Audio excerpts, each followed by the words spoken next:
എനിക്ക് സ്നേഹമുണ്ട്, പക്ഷെ അതൊരിക്കലും പ്രാക്ടിക്കൽ അല്ല. അപ്പം സിബിൻ എടുത്തു ചോദിക്കുന്നുണ്ട്, അതായത് അത് കല്യാണം കഴിക്കുന്ന കാര്യം പോസിബിൾ അല്ല എന്നുള്ള രീതിയിൽ, മേ ബി കാസ്റ്റിന്റെ ഇതിന്റെയൊക്കെ വെച്ചിട്ട് സിബിൻ അവിടെ കളിച്ചതെന്ന് പറഞ്ഞ ഒരു ബ്രില്യൻ ഗെയിമാണ്. കാര്യം ജാസ്മിന്റെ വായിൽ നിന്ന് തന്നെ ഈ സാധനം എന്താണെന്ന് വരുത്തിക്കാൻ വേണ്ടി ചെയ്ത പരിപാടിയായിരുന്നു അത്. അതിനകത്ത് അവളെ നല്ല രീതിയിൽ പെട്ട് അവൾ തന്നെ അതിനകത്ത് കാര്യം പറയുന്നുണ്ട്. എന്തുവാണ് ഇതൊക്കെ? എന്തായാലും ഈ ഒരു വിഷയത്തെ പറ്റിയിട്ട് അഫ്സൽ റിയാക്ട് ചെയ്യും. അഫ്സലിന്റെ ഒരു കാര്യം പറഞ്ഞിട്ടുണ്ട് ഈ ഒരു വിഷയത്തെ സംബന്ധിച്ച്. ഇതിനിപ്പം എന്തായാലും റംസാനൊക്കെ അല്ലേ, ഇതൊക്കെ കഴിഞ്ഞിട്ട് എന്തായാലും അവൻ്റെ അഭിപ്രായം പറയും. കാര്യം ആൾക്കാർ അവനെ ചീത്ത വിളിച്ചുകൊണ്ട് അവൻ്റെ അടുത്ത് ഇതിനെപ്പറ്റി സംസാരിച്ചുകൊണ്ടിരിക്കുക. അപ്പോൾ അവൻ എന്തായാലും അതിനെപ്പറ്റി റിയാക്ട് ചെയ്യണം. ചെയ്ത് കഴിഞ്ഞാലേ ഇതിനെന്തെങ്കിലും ഒരു അർത്ഥം ഉണ്ടെന്ന് എനിക്ക് തോന്നുന്നത്. അല്ലെങ്കിൽ അവനല്ലേ എല്ലാവരുടെ മുന്നിൽ കോമാളിയാവുന്നത്. ഇതൊക്കെ കണ്ടുകൊണ്ട് കേട്ടുകൊണ്ട് ഇരിക്കാനായിട്ട് എത്രത്തോളം ആൾക്കാർക്ക് പറ്റും? ഒരിക്കലും ഒരു സ്നേഹിക്കുന്ന പെണ്ണ് ഇങ്ങനെയൊക്കെ പോയിട്ട് കാണിക്കുവാന്നൊരു പബ്ലിക് പ്ലാറ്റ്ഫോമിൽ കാണിക്കുമ്പോൾ ഒരു ചെറുക്കന്മാർക്കും അക്സെപ്റ്റ് ചെയ്യാൻ പറ്റത്തില്ല. പ്രത്യേകിച്ച് ഈ ഒരു കാര്യത്തിൽ നിങ്ങൾ ഇതിനകത്ത് ഓരോ പോയിന്റും നിങ്ങൾക്ക് കേൾക്കുമ്പോഴത്തേക്ക് നിങ്ങൾക്ക് അത് മനസ്സിലാക്കാൻ പറ്റും. ലൈവ് നോക്കുമ്പോഴത്തേക്ക് കുറേ കാര്യങ്ങൾ മനസ്സിലാക്കാൻ പറ്റും. അപ്പം ഇതെല്ലാം നമ്മൾ എത്ര ഭയങ്കര പ്രോഗ്രസീവ് ആയിട്ടുള്ള ചിന്താഗതിയും കാര്യങ്ങളും ആണെന്നൊക്കെ പറഞ്ഞാൽ എങ്ങനെ ഉൾക്കൊള്ളാൻ പറ്റും? ഒരിക്കലും ഉൾക്കൊള്ളാൻ പറ്റത്തില്ല. അപ്പം ഈ ഒരു സിറ്റുവേഷൻഷിപ്പിനെ പറ്റിയിട്ട് ഇന്നലെ മൂപ്പൻ്റെ ഒരു വീഡിയോ ഞാൻ കണ്ടിട്ടുണ്ടായിരുന്നു, നമ്മുടെ മൂപ്പൻ സ്ലോഗിലെ ശരത് ബ്രോയുടെ. അപ്പോൾ ആ വീഡിയോ ഒന്ന് കണ്ടു നോക്കാം. ഇവർ തന്നെ നിഷേധിക്കുകയാണ് അത് പ്രണയമല്ലെന്ന്, ഫ്രണ്ട്ഷിപ്പ് ആണെന്ന്. അത് കണ്ട ആൾക്കാർക്കാണ് ബോധമില്ലാത്തതെന്ന്. ഇത് കണ്ടിട്ട് ആ ബ്ലോക്കുള്ള അച്ഛന്റെ അവസ്ഥയാണ് ആലോചിക്കുന്നത്. അദ്ദേഹത്തിന്റെ ബ്ലോക്കിന്റെ അവസ്ഥയാണ് ഞാൻ ആലോചിക്കുന്നത്. അദ്ദേഹത്തിന്റെ ബ്ലോക്ക് അദ്ദേഹത്തിനോട് സംസാരിക്കാൻ പറ്റുമെങ്കിൽ ഞാൻ ആലോചിക്കും. കാരണം നമ്മളിതൊരു ആരെയും നെഗറ്റീവായിട്ട് ഉദ്ദേശിക്കുന്നല്ലോ. സത്യം പറഞ്ഞു കഴിഞ്ഞാല് നമ്മൾ എല്ലാവരും മണ്ടന്മാരാണെന്നാണ് ഇവർ പറയുന്നത്. അതായത് ഈ കാണുന്ന ആൾക്കാരെല്ലാം വ്യൂവേഴ്സ് മണ്ടന്മാരാണ്. നിങ്ങളുടെ മുമ്പിൽ നമ്മൾ കാണിക്കുന്നത് ഇതെല്ലാം നിങ്ങളെ മണ്ടന്മാരാക്കുന്ന പരിപാടി എന്നാണ് ഇവർ പറയുന്നത്. അതുകൊണ്ട് എന്ത് ചെയ്യണം? ഇതല്ല ഈ മണ്ടത്തരത്തിന് നമ്മൾ രണ്ട് കൈയും കെട്ടി കുത്തിയിരുന്ന് കണ്ടോണ്ടിരിക്കണം ജബ്രി കോംബോയെ കുറിച്ച്. എന്നിട്ട് ജാസ്മിൻ ഇന്നലെ പുറത്തിറങ്ങി സംസാരിക്കുന്നു. ഇന്നലത്തെ BB+ കണ്ടവരൊക്കെ ചിരിച്ചു മടുത്തിട്ടുണ്ടോ? എന്താണോ ഇതൊക്കെ? എന്താണ് ഇതൊക്കെ? വിദേശ രാജ്യത്ത് അങ്ങനെയൊന്നും അല്ലല്ലോ എന്നൊക്കെ പറഞ്ഞിട്ടാണ് കരയുന്നത്. ഇനി എന്തായാലും ഒരു എന്തൊക്കെയോ പിടിക്കാൻ ശ്രമിച്ചു, പക്ഷെ കയ്യിൽ നിന്ന് പോയി. പക്ഷെ ഇപ്പോഴും വീണ്ടും ഒരുമിച്ച് ചേർന്നിരുന്നുകൊണ്ട് പറയുന്നു, നമ്മൾ തമ്മിൽ സത്യം പറഞ്ഞാൽ പ്രണയമൊന്നുമില്ല, ഞങ്ങൾ തമ്മിൽ വളരെ ഫ്രണ്ട്ഷിപ്പിലാണ്. ആ ഫ്രണ്ട്ഷിപ്പ് ഞങ്ങൾ കൊണ്ടുപോകാൻ വേണ്ടിയിട്ട് വളരെയധികം ഒത്തിരി കാര്യങ്ങൾ ചെയ്യുന്നുണ്ട്. ഇതിൽ അവർ ശരിക്കും പറഞ്ഞു കഴിഞ്ഞാൽ നാട്ടുകാരെയാണ് കുറ്റപ്പെടുത്തുന്നത്. നാട്ടുകാരുടെ കണ്ണിന്റെ പ്രശ്നമാണ്, ഞങ്ങൾ തമ്മിൽ ഒന്നുമില്ല. എന്നിട്ട് 1, 2, 3 എന്നൊക്കെ പറഞ്ഞ് ഇങ്ങനെ എന്താ കാണിക്കും, എന്തൊക്കെ കോഡൊക്കെ ഉണ്ട്, അത് നിങ്ങൾക്ക് ആർക്കെങ്കിലും മനസ്സിലായെന്നൊക്കെ ചോദിക്കുന്നത്. ഈ കാണിക്കുന്നത് തന്നെ, ഈ പറയുന്നത് തന്നെ കേൾക്കാൻ നമുക്ക് ഭയങ്കര പാടാണ്. ഇയർഫോൺസ് ഒക്കെ വെച്ച് വളരെ വ്യക്തമായിട്ട് നമ്മൾ നോക്കിക്കഴിഞ്ഞാൽ എന്തെങ്കിലുമൊക്കെ ചെറിയ കാര്യങ്ങൾ കേൾക്കാനായിട്ട് പറ്റത്തുള്ളൂ. അതിൻ്റെ ഇടയിൽ കൂടെ ഈ കോഡും കൂടെ ഒക്കെ മനസ്സിലാക്കുന്ന കാര്യം പാടാം. എന്നിട്ട് ഇപ്പം നാട്ടുകാരെയാണ് ഇപ്പം ഏറ്റവും വലിയ കുറ്റം പറയണം. നാട്ടുകാരാണ് ഏറ്റവും വലിയ പ്രശ്നം. നാട്ടുകാർ പറയുന്നതിന്റെ കുഴപ്പം അവർ ചിന്തിക്കുന്നില്ല, അവരുടെ കണ്ണിലൂടെ കാണുമ്പോഴുള്ള പ്രശ്നമാണെന്നുള്ള രീതിയിലാണ് പറയുന്നത്. ഇത്രയും കാര്യങ്ങൾ ചെന്നിരുന്നിട്ട് അതിനകത്ത് കാണിച്ചിട്ട് ഇത്രയും ആൾക്കാർ വന്നിരുന്ന് ഇതിനെപ്പറ്റി റിയാക്ട് ചെയ്യട്ടെ. ഇതിനകത്ത് ഒരു മനുഷ്യർ സപ്പോർട്ട് ചെയ്യുന്നില്ലല്ലോ. ഈ ഒരു വിഷയത്തിൽ ഒരു മനുഷ്യർ സപ്പോർട്ട് ചെയ്യുന്നില്ല. ഇപ്പം മൂപ്പം പറഞ്ഞൊരു കാര്യമുണ്ട്, അവരുടെ വാപ്പയുടെ ബ്ലോക്ക് ഇതൊക്കെ കണ്ടു കഴിഞ്ഞാൽ അങ്ങനെ ആയിരിക്കും. ഞാൻ ഒരു കാര്യം പറയാം, ശരിക്കും ആ പുള്ളിക്കാരന് സുഖമില്ലാത്ത ഇരിക്കുന്ന ഒരു വ്യക്തിയാണ്.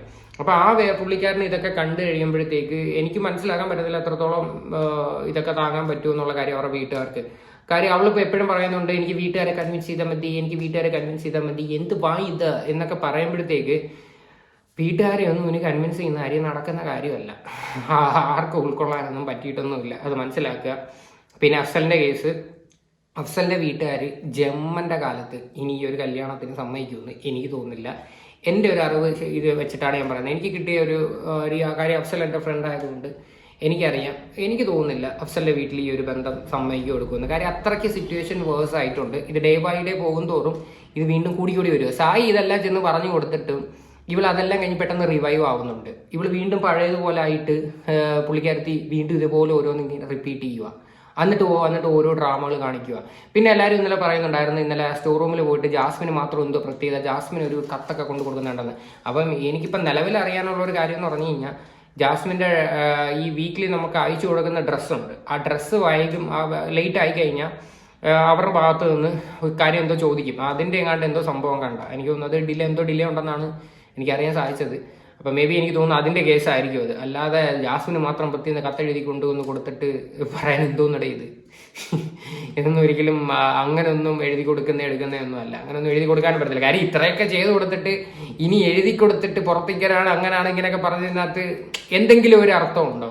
ഇത്രയും ചെയ്ത് കൊടുത്തേക്ക്. എനിക്ക് തോന്നുന്നു വാപ്പ ഫോണിൽ വിളിച്ച് ഈ പറയുന്ന സായി നേരിട്ട് പോയി സംസാരിച്ചു. പിന്നെന്താണ്, ഇത്രയും ഹിന്റുകൾ കിട്ടി. ഇത്രയും ഹിന്റ് കിട്ടിയ ഒരു കണ്ടസ്റ്റന്റ് വേറെ ഇല്ല. എന്നിട്ടും വീണ്ടും റിപ്പീറ്റ് ചെയ്യുവാണ് ഇതുപോലെ. എന്തായാലും ബാക്കിയോടൊന്ന് കേട്ട് നോക്കാം. ഇവിടെ നിൽക്കുന്ന ആൾക്കാർക്ക് വിവരവും ബോധവും ബുദ്ധിയില്ല, പുറത്തുള്ള ആൾക്കാർക്കാണെങ്കിൽ ഒരു തരത്തിലും വിവരവും ബുദ്ധിയും ബോധമൊന്നുമില്ല. അതുകൊണ്ട് ഞങ്ങൾക്ക് ഒരു പ്രശ്നമൊന്നുമില്ല. പുറത്തു നിന്ന് ജാസ്മിന്റെ അച്ഛൻ അകത്തേക്ക് വിളിച്ച് കാര്യങ്ങൾ മാറ്റി പറയാൻ ശ്രമിച്ചു, നടന്നില്ല. പുറത്തുള്ള ജാസ്മിന്റെ സഹോദരന് സ്കൂളിൽ പോകണമെന്നതിനെ കുറിച്ച് ജാസ്മിന് ഭയങ്കര ആശങ്കയുണ്ട്. തന്റെ കുഞ്ഞനുജൻ സ്കൂളിലേക്ക് പോകുമ്പോൾ അവനെ കൂട്ടുകാർ കളിയാക്കില്ലേ, സമൂഹം കളിയാക്കില്ലേ, അവരത് ഇത് പറയില്ല എന്നൊക്കെ പറഞ്ഞ് ഭയങ്കര കൺസേൺ ഉള്ള ജാസ്മിന് അറ്റാക്കും ഹാർട്ടിൽ ബ്ലോക്കുള്ള അച്ഛൻ വിളിച്ചു പറഞ്ഞു, മോളെ ഇജെന്താ കാണിക്കുന്നത് വളരെ മോശമാണ് കേട്ടാ. ഇപ്പൊ മൂപ്പൻ പറഞ്ഞൊരു കാര്യമുണ്ട്, ഈ ഇപ്പൊ അനിയന്റെ കാര്യത്തിൽ ഭയങ്കര ഓവർ കൺസേൺഡ് ആയിട്ട് പറയുന്നത് അനിയന് സ്കൂളിൽ പോകണമെന്ന്. അങ്ങനെയൊക്കെ ഉള്ള ഒരു സാമാന്യ ബോധം കൊണ്ട് ഇങ്ങനൊന്നും വന്നിരുന്ന് കാണിക്കത്തില്ല, ഒരു പബ്ലിക് പ്ലാറ്റ്ഫോമിലും കാണിക്കത്തില്ല. എത്ര ഫ്രണ്ടാണെന്ന് പറഞ്ഞു കഴിഞ്ഞാലും എടുത്തു കഴിഞ്ഞാലും എനിക്ക് സപ്പോർട്ട് ചെയ്യുന്നതിലും എടുക്കുന്നതിലും എനിക്കൊരു പരിധി ഉണ്ടായിരുന്നു. എനിക്കിതൊന്നും ആക്ച്വലി ഞാൻ റിലേഷൻഷിപ്പിനൊക്കെ ഭയങ്കര വാല്യൂ കൊടുക്കുന്നതാണ്, ഫ്രണ്ട്ഷിപ്പിനും എല്ലാത്തിനും. അപ്പം ഈ ഇങ്ങനെയൊക്കെയുള്ള വിഡ്ഢിത്തരങ്ങളൊക്കെ കാണിക്കുന്നതിനകത്തോട്ട് എനിക്കൊരിക്കലും യോജിക്കാൻ പറ്റത്തില്ല. തെറ്റെന്നുള്ള രീതിയിൽ തന്നെയാണ് ഞാൻ വന്നിരുന്നത് ഞാൻ പറയണത്. കാര്യം ആദ്യത്തെ ടൈമിലെല്ലാം ഞാൻ സപ്പോർട്ട് ചെയ്തിട്ടുണ്ട് ജാസ്മിന്റെ ഗെയിമിനെ ബേസ് ചെയ്തിട്ട്. പക്ഷെ ഇപ്പം ജാസ്മിൻ കാണിച്ചുകൊണ്ടിരിക്കുന്ന കാര്യത്തിൽ ഒന്നും സപ്പോർട്ട് ചെയ്യാൻ പറ്റില്ല. പ്രത്യേകിച്ച് എനിക്ക് അഫ്സലിൻ്റെയൊക്കെ കാര്യങ്ങൾ ആലോചിക്കുമ്പോഴത്തേക്ക് നമുക്ക് ഭയങ്കര ദേഷ്യമാണ് വരുന്നത്. അഫ്സലിനൊക്കെ ഭയങ്കര ദേഷ്യമാണ് ഈ ഒരു കേസിൽ. ഇനി കാര്യം അവളെ കൈ കിട്ടിക്കഴിഞ്ഞാൽ അടിക്കുന്നുള്ള രീതിയിലുള്ള ദേഷ്യമാണ് അഫ്സലിൻ്റെയൊക്കെ ഉള്ളിൽ. കാര്യം അവൾ പറയുന്നത് കണക്ക് പുറത്തും ഞാൻ ഇങ്ങനായിരുന്നു, എൻ്റെ ഫ്രണ്ട്സിൻ്റെ അടുത്ത് ഇങ്ങനായിരുന്നു, ഇങ്ങനെ കടിയും നക്കലും ഒക്കെ അങ്ങനെയായിരുന്നു മറ്റേന്നൊക്കെ അവൻ തന്നെ ഇരുന്ന് പറയുക. ആരെടുത്താണ് അങ്ങനെയെന്ന് അവന് പോലും അറിയത്തില്ല. എന്നിട്ട് പറയുക എനിക്കത് ഇത്രയും ടോക്സിക് ആണെന്ന് എനിക്ക് അറിയത്തില്ലായിരുന്നു എന്ന്. ഇപ്പൊ അതൊരു ടോക്സിക് റിലേഷനിലോട്ട് ഡൈവേർട്ട് ചെയ്യാനായിട്ട് നോക്കുന്നത്. എന്തുവാണ് ഇത് ശരിക്കും പറഞ്ഞു കഴിഞ്ഞാൽ? എന്തൊക്കെയായി ശരിക്കും കാണിക്കുന്നത്? എന്തുവാ ഇത്? പിന്നെ ഇന്നലെ സിബിന്റെ ഒരു പെർഫോമൻസ്, കാര്യം ആ ഒരു ഡിബേറ്റിൽ സിബിൻ ഇന്നലെ ജാസ്മിനെ എടുത്തു വെച്ച് വലിച്ചങ്ങ് കയറിയിട്ടുണ്ട് കേട്ടോ. ജാസ്മിന്റെ ആ ഒരു ടൈമിൽ തന്നെ, ആ ഒരു ഡിബേറ്റ് തീരുന്ന ടൈമിൽ തന്നെ ബസറും അടിച്ച് അവരത് ഇവിടുന്ന് ഇറങ്ങിപ്പോയി. ഭയങ്കരമായ ഊക്കലായി പോയി ആ സാധനം.